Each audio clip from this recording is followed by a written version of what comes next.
Okay.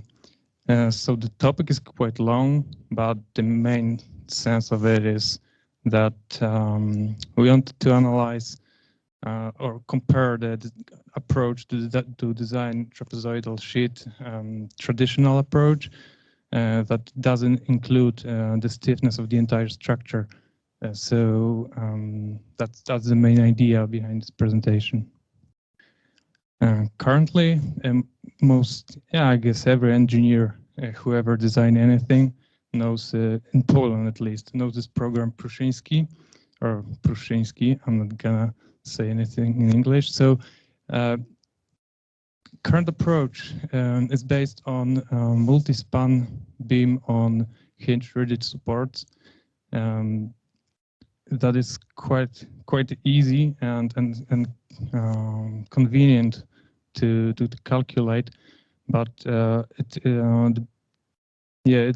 assumption is that the supports are infinitely rigid, and nearly all the programs, I believe, that are tools for designers to calculate or the trapezoidal sheet follow the same rule.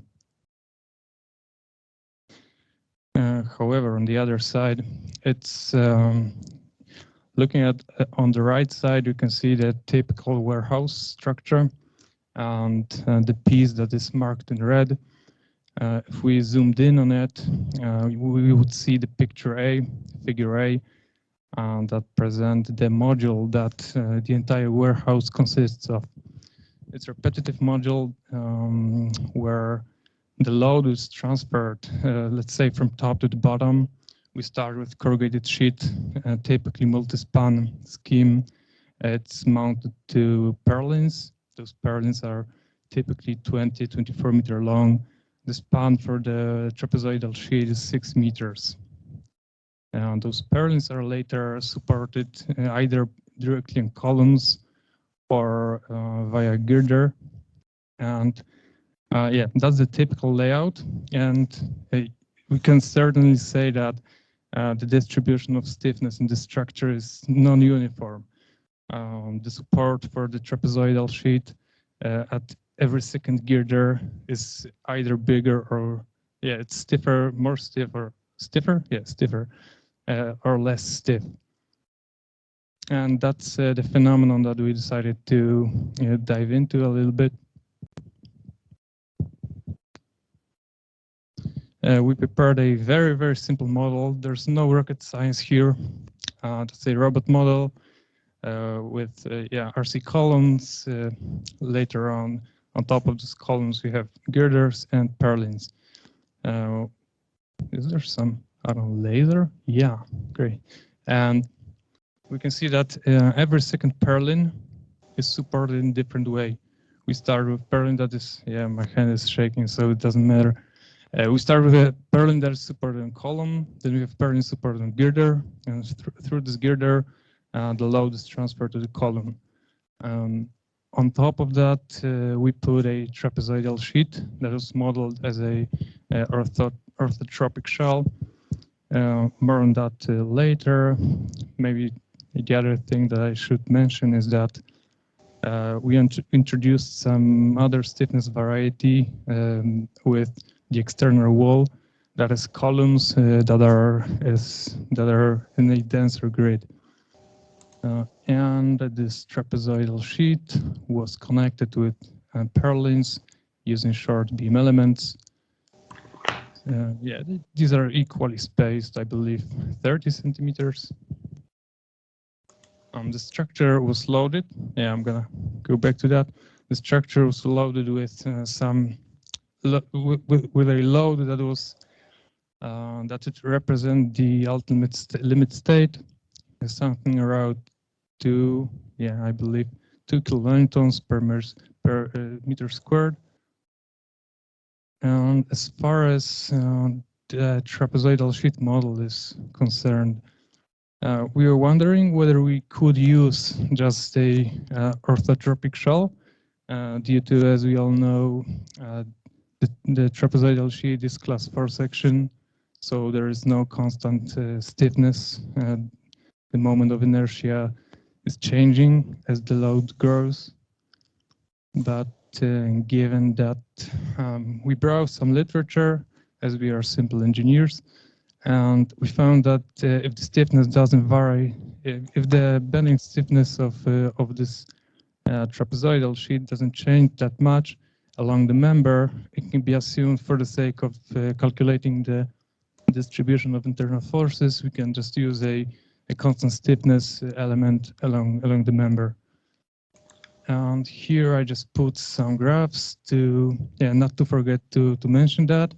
And here are, I allowed myself to borrow some figures, some graphs from people smarter than us.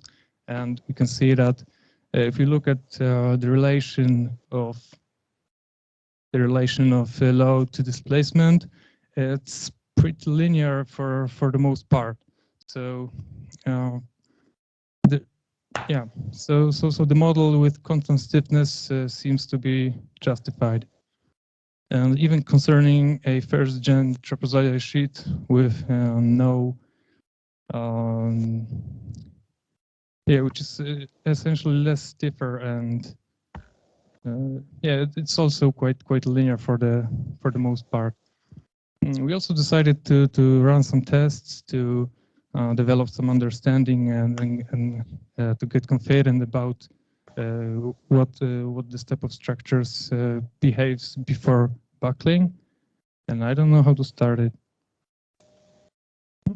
Okay. And this is just pure bending, so there's no web crippling, and it's not a very good reference in case of multi-span trapezoidal sheet, but anyway, we did it. Okay, and moving on to the results. As we may expect it, the deflections differ along the structure, and we can see that this 3.3 centimeters is the deflection of the girder. So at the very beginning, every purlin which is supported by girder has a deflection of around 3 centimeters more. This would translate to a trapezoidal sheet loaded with a support displacement every second support. Okay, quick glance at bending moment distribution, and it'll only confirms what we might have expected. The bending moment seems to be attracted by those stiffer areas. And shear forces, it's less spectacular, but the difference, the rule is still the same. And some specific numbers. Here we can see a comparison of bending moments. On the top, we have a simply supported beam, not simply supported by, but multi-span beam on rigid supports. And below that, we have a chosen section from the model. Something that might be very surprising to many engineers is that we expect that the biggest moment over the support is at the second last support. But if the stiffness of the structure varies, it not necessarily has to be this place. And typically, if we reinforce the trapezoidal sheet with a special overlap, we do this at the second support, which seems to be a mistake in many cases. And here, the biggest moment, bending moment, is right where we could expect it. And the difference is up to 40%, which seems to be quite much. Another observation is that the span bending moment also is bigger in the 3D model. Yeah, the critical point is are the supports here, because we typically do not reinforce the sheet in those places. And these are places right near the, or right at the column where the stiffness is almost infinite. Here we got shear forces. Yeah, in percentages, differences in percent is a little bit smaller, but yeah, the idea is the same. And one thing that we would like to only touch on and not get into details is that one thing is the design of sheet, trapezoidal sheet, and the other thing is the design of the girders and purlins. Obviously, in those places where the support is stiffer, the reaction that is transferred to the purlins is naturally bigger. And we checked some numbers, and the difference in bottom chord may reach up to 10%, in top chord 2.5. It really depends on the topology of those trusses. But yeah, that's just some example. And yeah, I believe it's all. Thank you.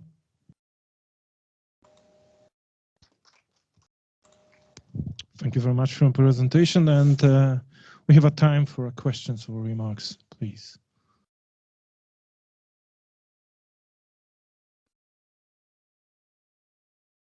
Professor Guminek. Thank you very much. Thank you for your presentation. Very good. But I would like to ask you about type of elements in shell models.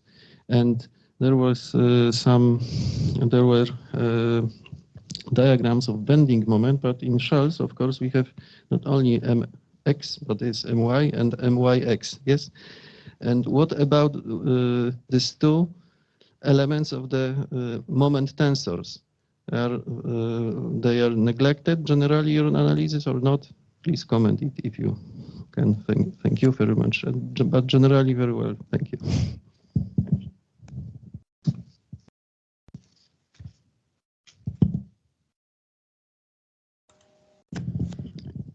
I don't know what the values are, but I suppose they are very small. As the model of this trapezoidal sheet was, we provided the parameters for the model of trapezoidal sheet, so the stiffness is mainly in one direction. So so there's almost no bending stiffness because, yeah, we have just the thickness of this plate. I suppose those moments are negligible, but I'm not sure about it.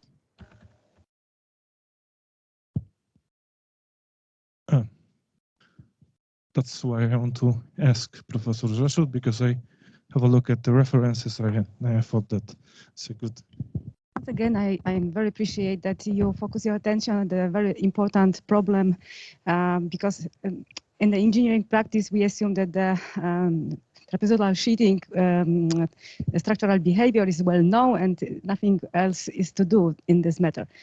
But nevertheless, even in that simplified analysis, we can see some very important information. And I would like to ask about your model, because you assume that the trapezoidal sheet is as a whole homogeneous on whole, yes? No. As a whole roof space. But we know that it is produced in some sheets, and they are connected within a very different type of connectors in the longitudinal direction and the transfer direction, and there is some certain overlap between two sheets of trapezoidal sheeting. It was taken into account during your investigation or not? I should be paid by the kilometer, I guess. It was not, but I'm not that sure that we should take it into account, because we would always found a span that doesn't have this overlap, and this overlap, if it's realized right at the support, right? So we gain a little bit of stiffness, and if we have a little bit more stiffness here, this beam is 6 meters long and another 6 meters. So if we grab it just a little bit, how much could it affect the reaction 6 meters further? I believe that there might be some difference, but I'm not sure that it's all that necessary. But yeah, we could do it. We could do it. That's right. One thing, yeah, I get it. But yeah, the quick answer is we didn't. but there was some thought behind it. One thing that I was, I don't know, nobody asked this question, but I'm going to answer it. I thought that as it's class 4 section, I thought that there might be some redistribution before the plastic buckling, and that when we get to I don't know, this place, the section at the support would yield a little bit. I mean, yield is meaning some quasi-plastic hinge, but without destroying the section. But this area is, there's almost no place for redistribution. And if we wanted to analyze, like on the figure 7, what happens when this support section breaks down and buckles, we can add some more loading, but it's not gonna be, this deformation it's not gonna return. So I think this is a point beyond the point that it should be analyzed. It's too late for the structure. And right. Okay, so once more, thank you for your presentation.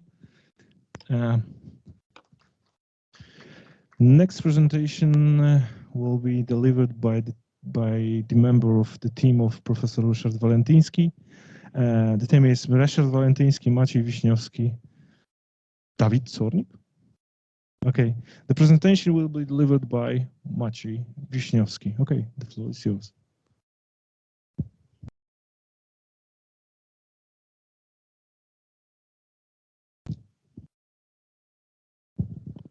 Okay, so my name is Maciej Wiśniowski, and I am going to present the topic that is actually part of my PhD thesis. Professor Ryszard Walentyński is my supervisor, and this article was created also with my colleague Dawid Cornik. It's about proposal of catenoidal shape of cooling tower.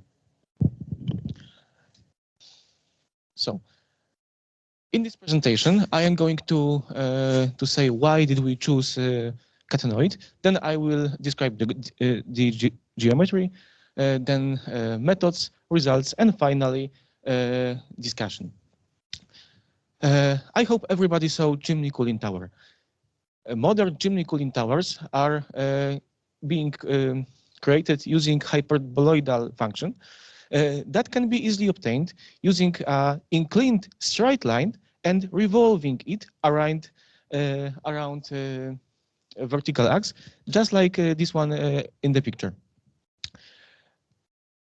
What my supervisor did, he proposed catenoid instead of hyperboloid. Catenoid is a mathematical function that can be related to a thin soap film that is presented in the picture. And catenoid is a minimal surface, so it has the least possible area between two parallel rings. It also does not contain any straight line, so we expect that it may have better backlink behavior.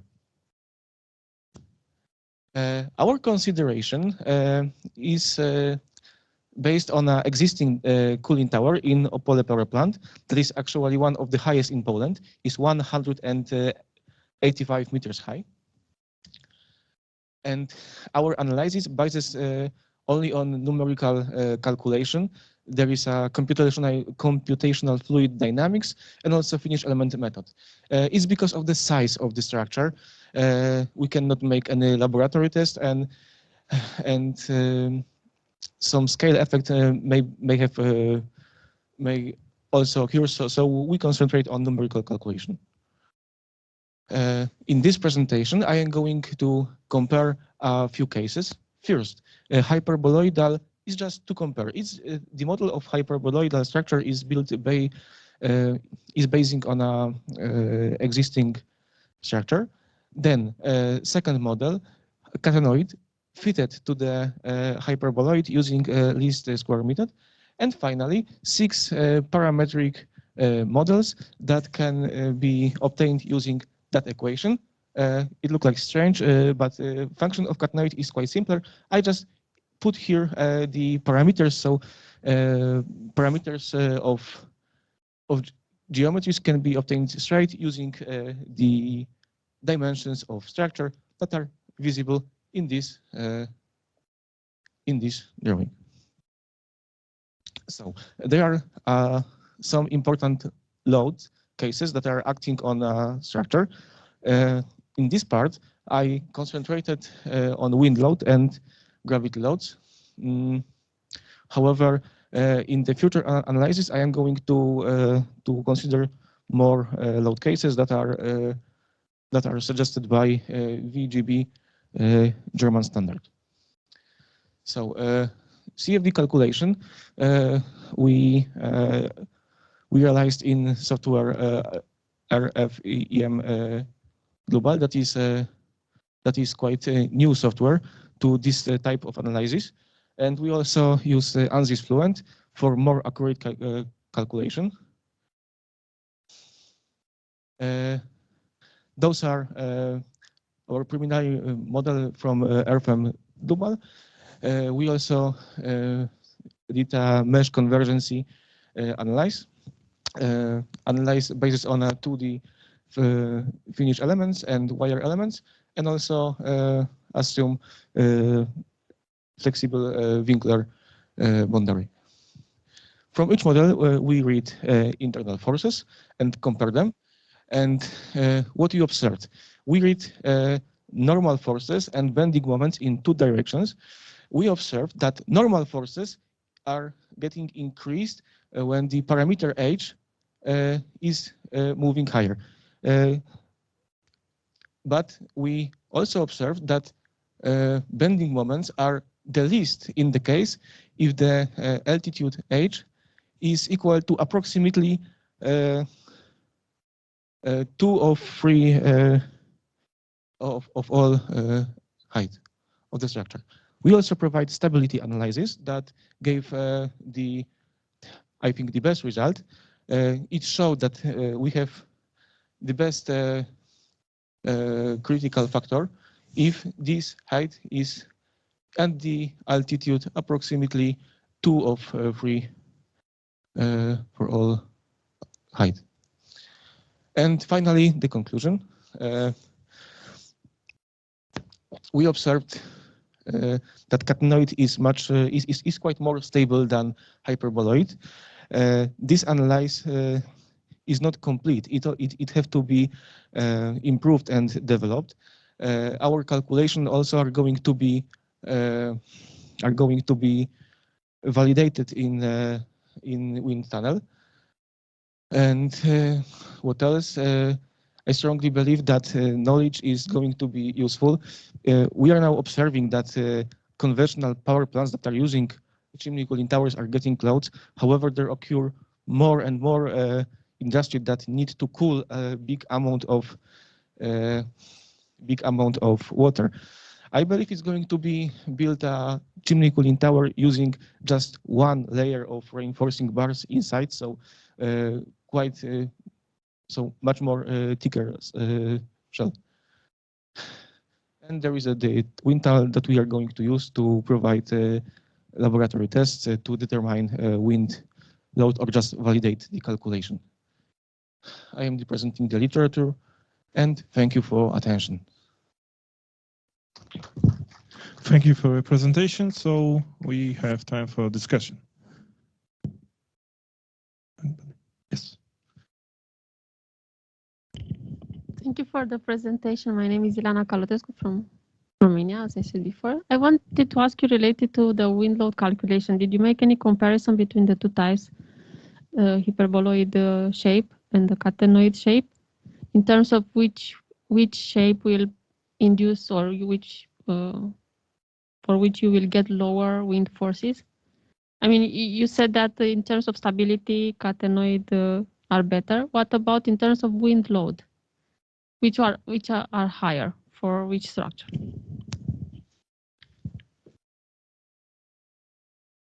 I didn't compare the wind load acting on the structure, but Oops, not that button.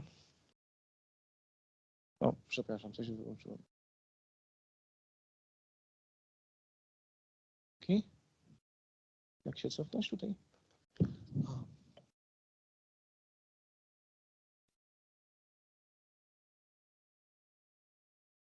Okay, but I didn't compare the cases. I studied all cases, but just to apply that wind on the statistical model. Here I didn't compare them, but we can expect that the catenoid is going to have quite less impact because it has a quite smaller area that is that the wind have to cross.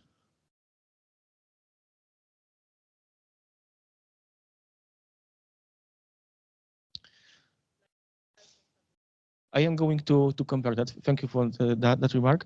And I am going to also at least try to check the efficiency of cooling by the natural draft inside the tower. That is, I think, much more important here. Thank you. Okay, so we have a first question from the guests online. Professor Zingoni, I guess. Yes, thank you, Chair. Thank you also to the presenter for the very fascinating presentation. I think my question has already been partly answered. I wanted to say, if you consider the very important issue of thermodynamic efficiency, which geometry would do the job better in terms of cooling? But I think you've already answered that just recently. So you said you were going to be looking at that. If I got you, is that right? If I understood the question well, about the efficiency of natural draft, right? Yes, if you compare the catenoid. I didn't analyze it yet, but I am going to do it. However, this is quite difficult for me. This is not exactly my field of interest, so I left it for the end of my PhD thesis. If I will have enough time, I am going to use that. Thank you very much. We look forward to hearing those other results. Thank you. Okay, thank you very much. Anybody? All right. Professor Gumniak.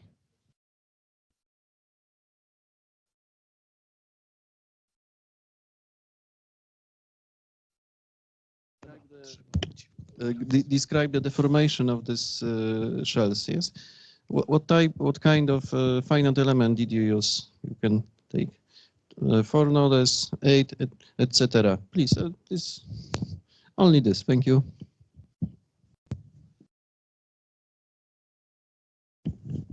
We used shell elements that have all 6 degrees of freedom in each node. And I think elements with only 4 nodes in the borders.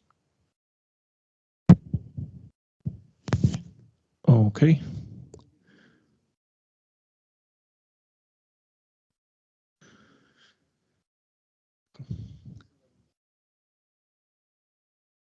Okay, so thank you very much once more for your presentation. And we have another one. Okay, another one from Poznań University of Technology, who is highly represented here today, and what makes me really happy. So it's gonna be delivered by Paulina Stempin. The work is prepared with Professor Wojciech Sumelka, and the floor is yours.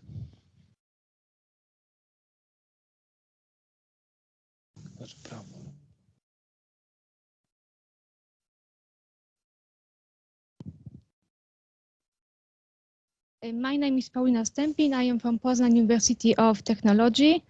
Today, I would like to present the results of research that I am conducting together with my supervisor, Professor Wojciech Sumelka. The research deals with free vibration analysis of space-fractional beams. The presentation covers the following points. First, introduction, including motivation, methodology, and research subject. Next, space-fractional beams model. Next, significant research results, including parametric study and validation. And finally, conclusions.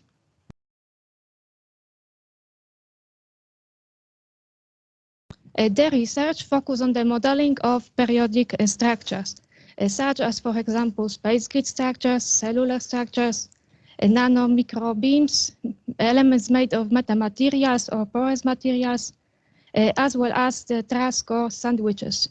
In each of the structures, we can identify some periodic cell. The size and the shape of this periodic cell determine the behavior of whole structures. We can consider a periodic structure as a continuous media if the dependence of this periodic cell will be properly introduced.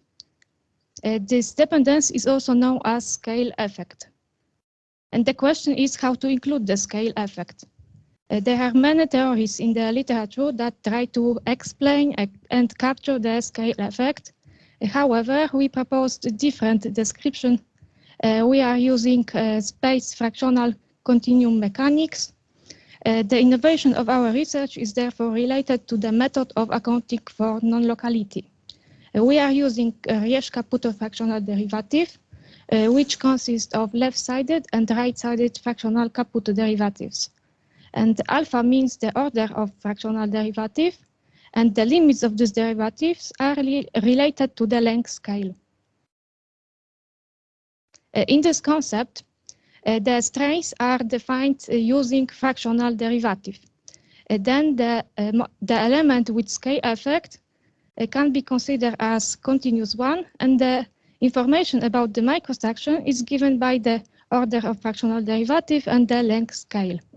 The length scale indicates the surrounding that affect the considered material points, and this idea of accounting the non-locality as a collecting information from the surrounding of point is shown in the left. In comparison, the definition of strain in classical model based on the information defined at one single point. We also include the influence of microstructure on the rotation of beam cross-section. It is important that for alpha equal to 1, these definitions reduce to the classical definitions of strains and rotation.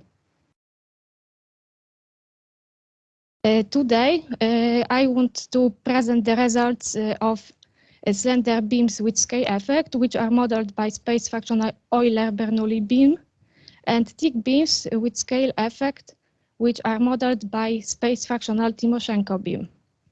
We especially focus on the nano and micro beams.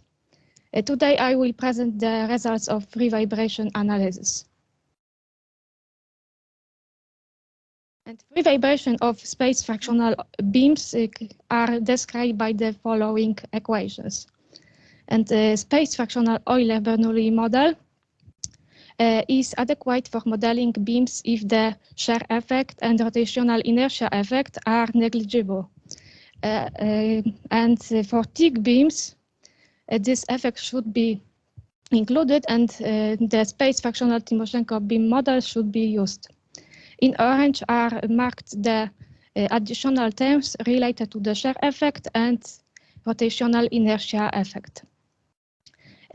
Same as previous, for alpha equal to 1, these equations reduce to the well-known equations of classical model. We solve these equations numerically. We are using trapezoidal rule to approximate fractional derivative. Then this derivative consists of first derivatives with appropriate weight coefficients. Next, the first derivative is approximate using finite difference method. These approximation methods require assigning mesh of grid to the beam element. A parametric study shows the influence of non-local parameters on the beam behavior.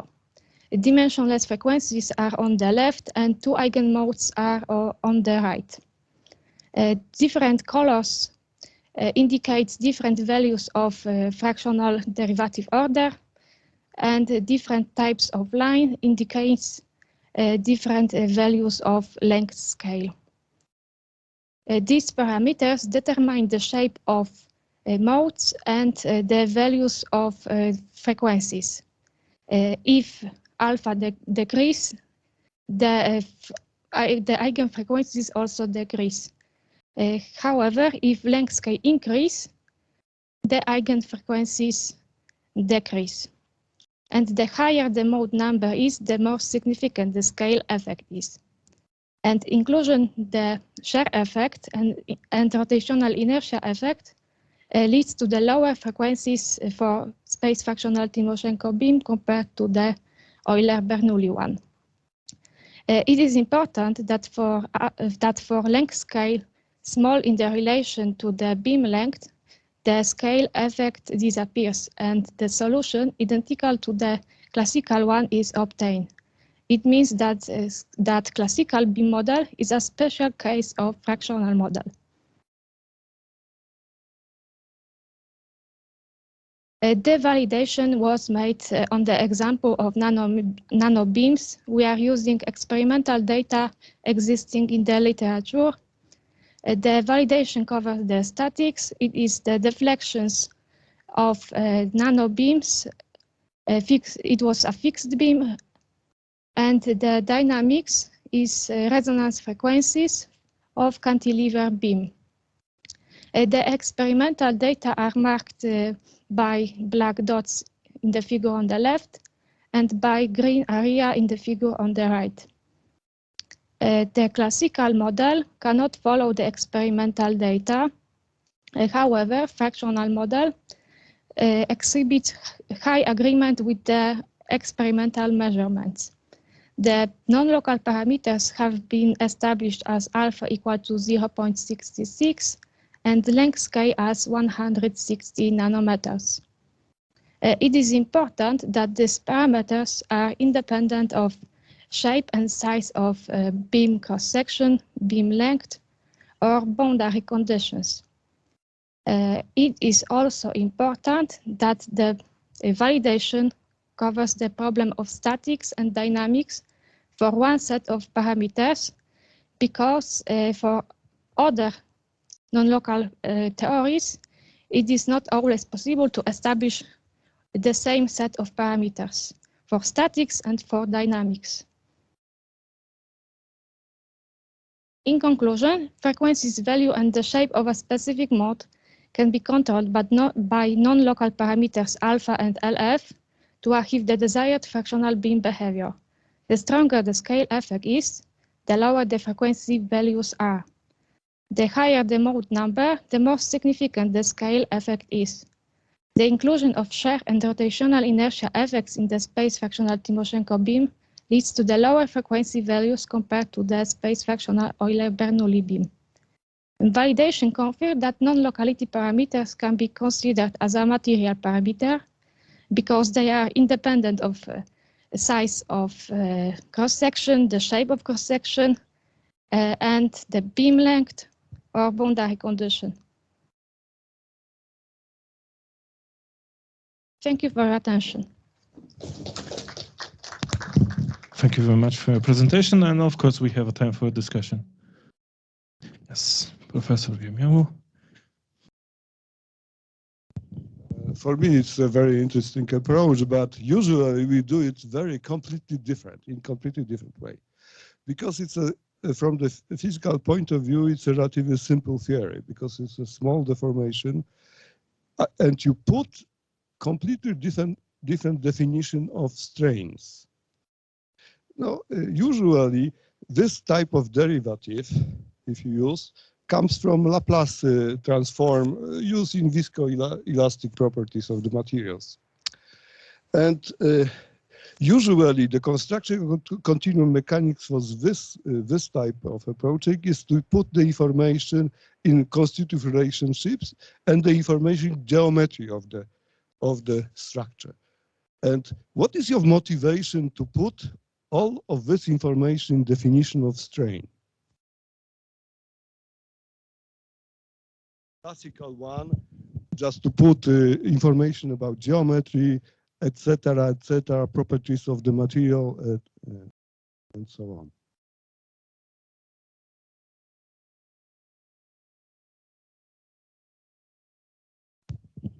The properties of material are the same as classical approach. We don't change the properties of materials. We only include that the information about the microstructure. In the example of nano and micro beams, is the grain of this microstructure are related to these parameters alpha and LF. And in this case, the length scale can mean the size of a grain. So we put this fractional derivative because we want to collect the information from the surrounding of point. We want to include that the surrounding affect this point. So this is a method of averaging. I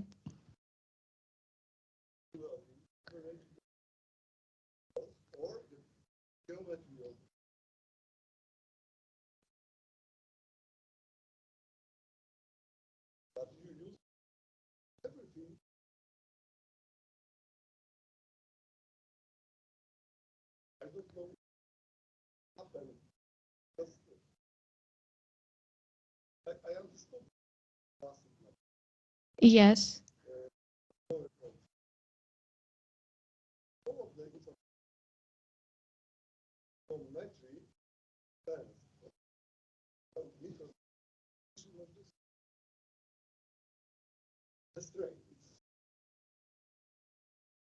This is a simplification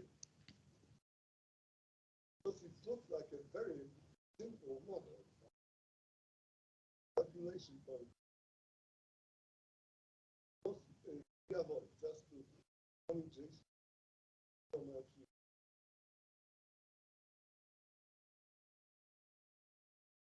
so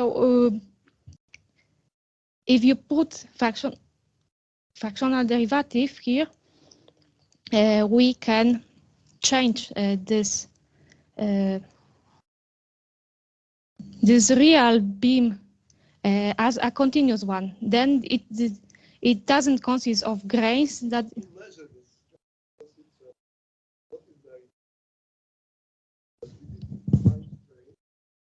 Very easy to measure. And from geometry we can measure also the microstructure and you put all of this information to the measuring strength. How we do it?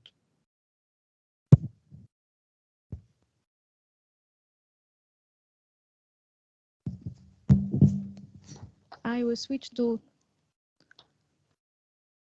this slide because the fractional derivative can be approximated by the first derivatives, and it means that derivative at point E consists not only bring not only information from at this point, but also these other points which are defined by length scale. Therefore, this is a method of averaging the information from the surrounding. So then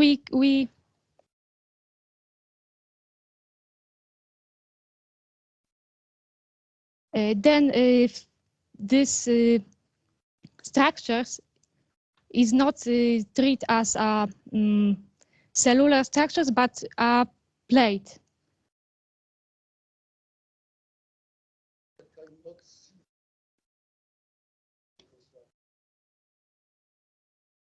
So it's for me very interesting. I'd like to understand. I understand. I cannot see this. Then in any way of measurement. We change this structure to the homogeneous and plate. Then then here is not this hole in the structures, but we have the information about the structures in these parameters, LF. This could be, for example, the length of this periodic cell. Okay, so okay, Professor Kamiński wants one more question. Okay, could you show us the slide number 10, please? I understand from this slide that parameter LF seems to be a little bit larger than delta X, right?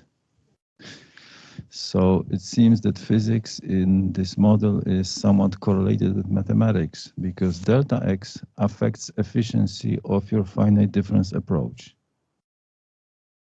That means that if LF is remarkably larger than delta X, then your method may be convenient for some specific microstructures, and for some other microstructures is not relevant.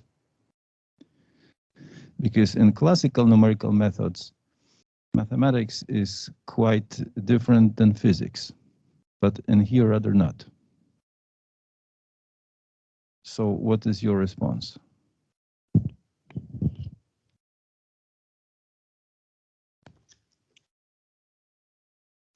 I am not sure that I understand properly, but the length K is larger than the delta X. This is because of this approximation method. And yes, it's related to the microstructure. Yes.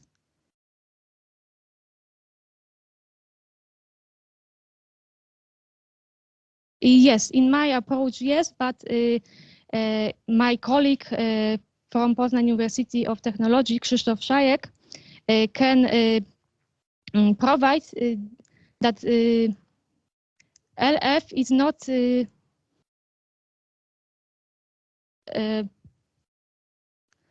not n elements of delta X, but different.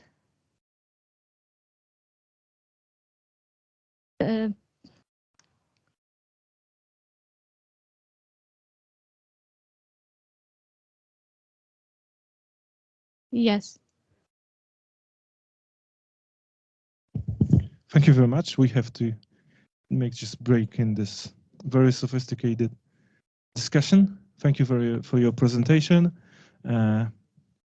So right now we have a presentation from Warsaw University of Technology. The presentation will be delivered by Aleksander Franus, and co-author is Professor Stanisław Jemioło. So. That's right. Thank you for the introduction.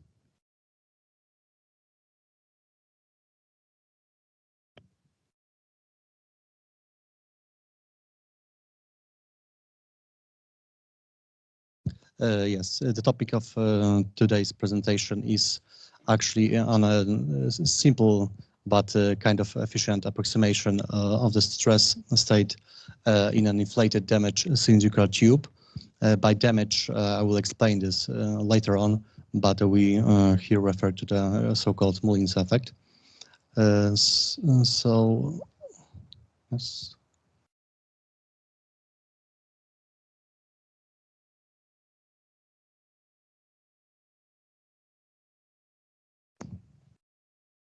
Yes, it's okay. So here's my plan of the presentation. So first of all, I will discuss the assumption of so-called pseudo-elasticity, and then I will move to the main part of this presentation. So a few words about the motivation. As well known that rubber-like materials exhibits actually strong nonlinear stress-strain response, simply saying, but also one can observe the high hysteresis and the stress softening phenomena. I will focus on the latter one, and this stress softening phenomena is referred in this context as the Mullin's effect, and it's characterized by an important loss of the stiffness during the cycling load. And one more thing may be added, that it almost exclusively takes place after the first load path of the cycle. So this can be seen on this experimental data, roughly speaking. But what about this concept of pseudo hyperelasticity? The Mullin's effect may be modeled in very different ways, but this is one of them, probably the simplest one in terms of connecting the hyperelasticity, which is a well-grounded theory, and this pseudo effect. But in here, the specific free energy is a function of the Virgin stored energy function of the hyperelastic material, and the maximum energy attained, which actually lead us to some kind of optimization problem. The other thing is, in here we focus on the incompressibility material, so that here is only the rhetoric part of the second Piala-Kirchhoff stress tensor, and as well the modify right green Cauchy tensor. We need to care, of course, about the thermodynamics. So, roughly speaking, these conditions are sufficient to meet the inequality, Clausius-Duhem inequality, which follows from the second law of thermodynamics. And the material model, actually, this part of the to complete the definition of the model, besides the hyperelasticity, which I'm not talking very much here, requires a definition of this part, the derivative for this free energy function. One convenient interpretation may be assumed that this is actually a stored energy function in this damaged material. This is a paper which actually introduces this concept in this matter. Because the other paper actually wrote by Ogden and Roxburgh introduced a little bit the different way to describe this model, but I'm not talking about here. They actually proposed the form of the damage variable, which is actually decreasing in terms of this difference, maximum energy attained, and the stored energy function in this Virgin hyperelastic material. Boundary value problem. This is not complete statement of the problem because of this, mainly because of this max function, but together with the boundary conditions which are not given here, it can be roughly postulated in the given here in the current configuration of the body. And this is actually I repeated the requirements which follows from the thermodynamics. And also to prevent the polyconvexity of the native material, the description of the native material model, we'll need to take care that this is a rather convenient way to normalize this damage variable, because if it takes one, the material is undamaged. And actually the main part I focus on this kind of example, we consider axis symmetric deformation of the inflation of the cylindrical tube, together with the incompressibility assumption. The geometry is stated as follows. It's actually eigenvalues of the stretch tensor. The assumption of incompressibility leads us to this very simple formula, which connects the stretches. And in this particular case, we control the boundary conditions are given as a prescribed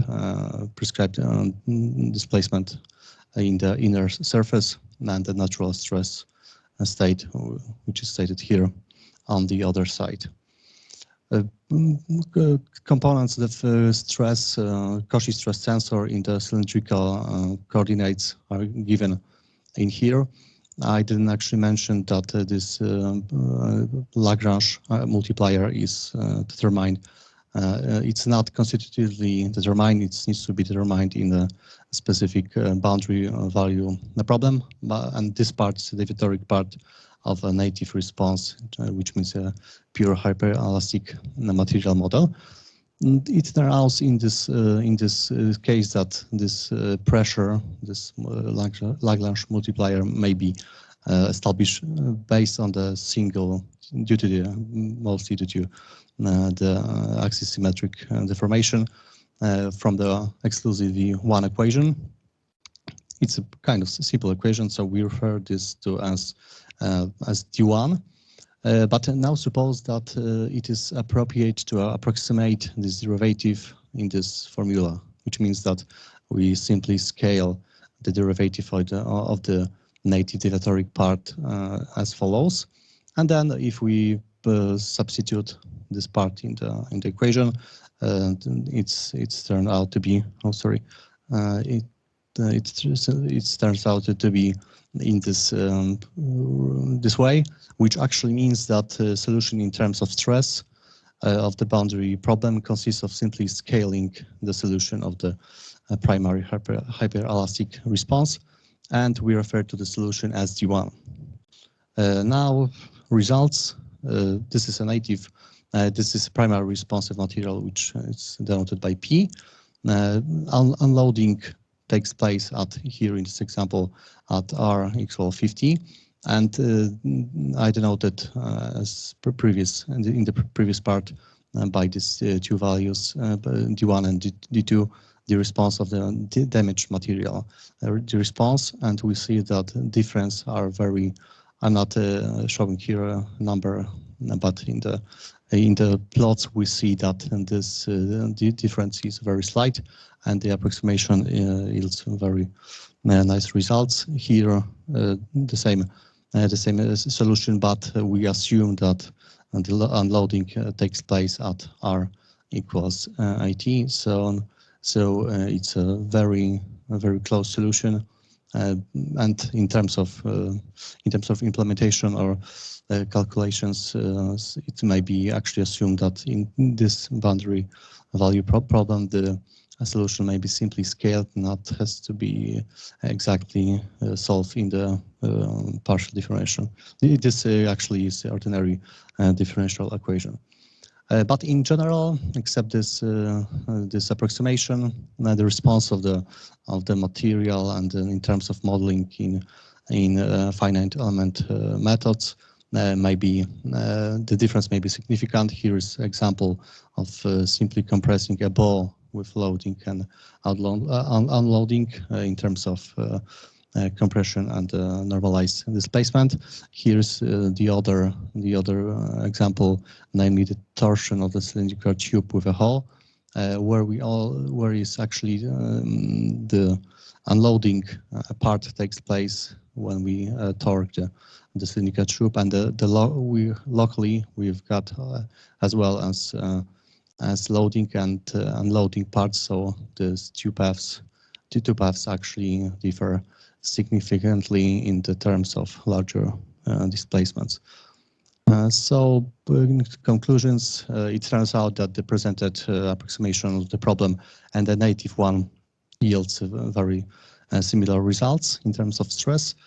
De Moulin affects this approach may be extended to permanent strains, and also maybe combined with viscosity, which is next part of my study.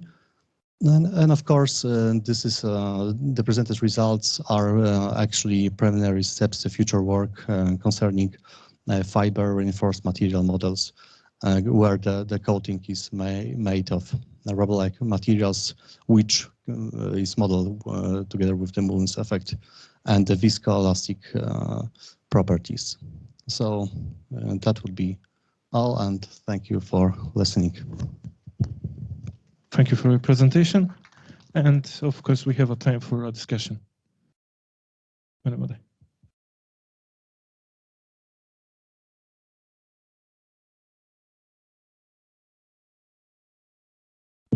am I right or wrong? You mentioned damage parameter somewhere. Yes.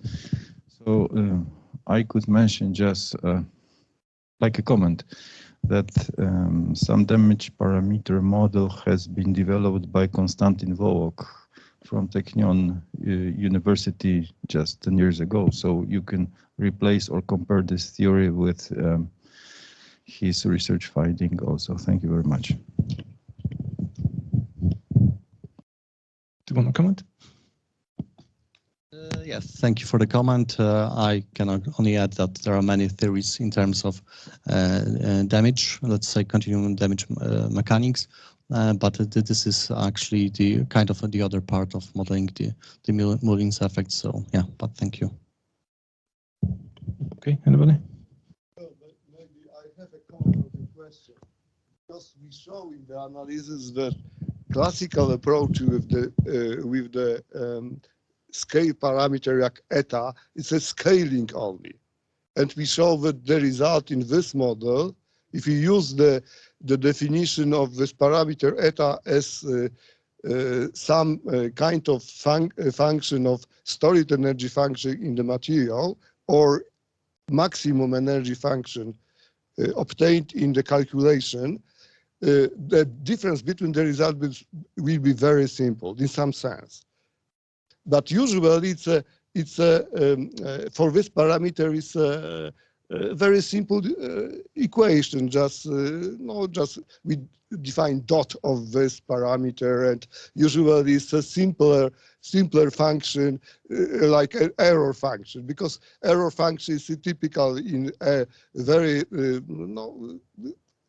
many problems of probability, etc.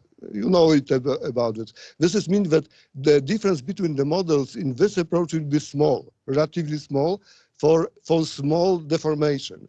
But if the deformation will be larger, there will be a very large difference between the results. And this is the reason why we use some rubber-like materials. And for this example, for example, like torsion, there are not so big deformation, but there is a very big rotation, local rotation of the material. But strains are relatively small. But you can see the difference with these two lines. This is some kind of answer for this question. Because we use some simplification in the model just to put that this is, in some sense, scaling on the stresses. And you can show this result on this benchmark problem, analytical one. This is this question. Typical approach is only the scale.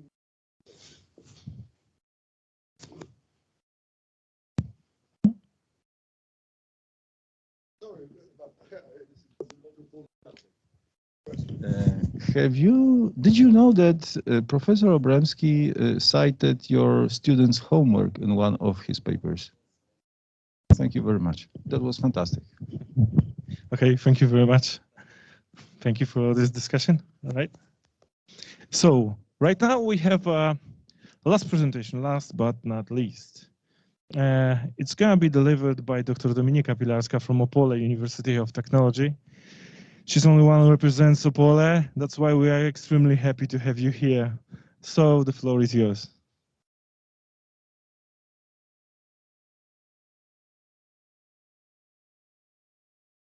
Thank you, Mr. Chairman, ladies and gentlemen. So this is the last presentation for today. So maybe a few words, a few private words, because several years ago, I met on my way Professor Obremski, and that is why I'm here, yes, because Professor Obremski showed me the way of the lightweight structure. So it's my great pleasure and my great honor to be here because of him, yes. Today we heard a few times about dams, but what is different with my presentation, because I'm concentrated on the geometric, on the geodesic dams.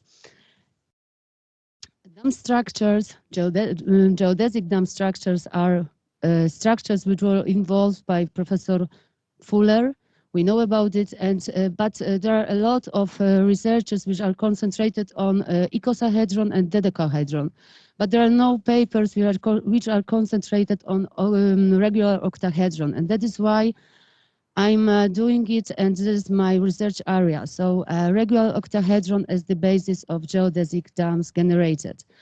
A few years ago, I prepared some detailed analysis of geometric and static parameters on some very small models. And right now, I can show some bigger models after the two methods which are used to divide each edges of this octahedron, of this regular octahedron. So that is what I would like to present today. The geometric parameters, the static parameters, and very basic analysis of seismic excitations. Two methods which were used to prepare the topology of the geodesic domes on the basis of regular octahedron. These methods were involved by Professor Fuliński. The first one showed that each edges of the each edges of the triangular face of the octahedron we can divide into n frequencies, that means n parts, and then we can draw through families of lines which are parallel to each edge of the triangle. This is the first subdivision method, and the second subdivision method is a bit similar because we also have to divide each edges into n parts and quantities. And then we have to draw three families of lines which are parallel, of course, from the midpoint to the opposite vertex. So these two methods were used by me to prepare a topology of the two families of geodesic dams generated on the regular octahedron. These two methods also are shown at the figure number 2. The left part shows the first subdivision method, and the right part, the second subdivision method. As the result of these two methods used, I designed two families of 8 structures. That is 8 structures from the first method of the division, and figure 1 shows us one example of such geodesic dam, and 8 geodesic dams on the basis which were generated on the basis of the second method of the subdivision. And here we have the table with this 16 geodesic dams which I designed. The first step of my today presentation was to show how we can optimize the cross section of the whole 16 geodesic dams. So firstly, the cross section was the same for all elements, and after that I optimized them to give 4 groups of cross sections for all elements. And optimization of the cross-section of the struts allowed to reduce the consumption of construction material, as well as to reduce the weight of the dams by about 15 to 20% for structures designed according to the first method, and 25 to 30% for structures designed according to the second method. The next step, according to the last slide, according to the new cross section, the next step was to prepare the geometry analysis, and I focused on number of nodes, of bars, of support. The main parameter is number of groups of bars of different lengths, the minimum and maximum length of bars, and the total length and weight of the bars in a given dome. And in this case of dams generated using the first method, the increase in the number of nodes and struts is about 10% and decreases linearly to approximately 7%. And if we are looking at the second method of the division, the increase is about 19% and decreases linearly with increasing density of the dam grid to 12%. Other parameters, geometric parameters, for example, number of groups of struts of equal length, and the dams designed according to the first method show about 20 to 30% smaller number of groups of struts. So this is the advantages of this geodesic dams generated according to the first method. Figure number 8 shows us total length and weight of all struts, and we also can see that the dams generated according to the first method have less weight and length of all struts. And this is this comment. The next step was to prepare some static analysis of the involved geodesic dams. And for example, higher values of axial forces are for domes created using the second method. For tensile forces, the difference is about 8 to 25%, and for compressive forces, the values differ by 25 to 47%. The maximum and minimum stresses values occurring in struts in bars of dams designed using the second method division are higher than in the bars of structures formed using the first division method by about 10–20%. And one more thing about the static analysis, the maximum vertical and horizontal displacements of nodes.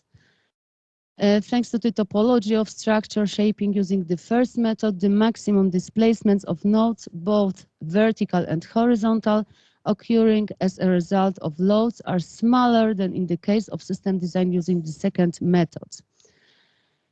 And this is something what I would like to present you, but this is my basic research, because together with my colleague, right now we are working on the seismic excitation analysis, and we used the RFM software. We used the time history method, and the time step is 0.02 seconds.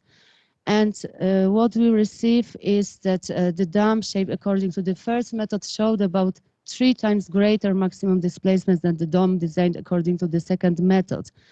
Of course, we are going to analyze other parameters concerning with seismic excitation, and I hope it will be in the nearest future. So for my conclusions, I would like to say that structure from the geometric parameters, from the geometric analysis view, the structures generated based on the first method are characterized by less structures elements, about 45 to 70% more support, about 20–30% lower number of groups of struts of equal lengths, and lower total length of all strut elements, which in turn leads to less use of construction material needed to produce all strut elements. From the static point of view, the structures generated based on the also first method are characterized by smaller values of tensile forces and compressive forces, smaller maximum stresses occurring in struts, and smaller maximum vertical and horizontal displacements of nodes. And as the finish of my presentation on the basis of the preliminary research taking into account seismic excitation, it can be concluded that the method of shaping the steel structure of the dome has a significant impact on the obtained values of displacements, action forces, velocities, and accelerations. So thank you very much. Thank you very much. Thank you very much for your presentation. Okay, we have a time for the discussion. Anybody? Okay, actually, I think that everybody's waiting for dinner. I strongly understand it. Okay, so thank you very much for your presentation. Okay, so we are done for today, except, of course, drinking and eating. I would like to say thank you for all those who are here today with us, and also for those who are sitting behind the computers. Of course, I really want to say thank you for all the presenters today.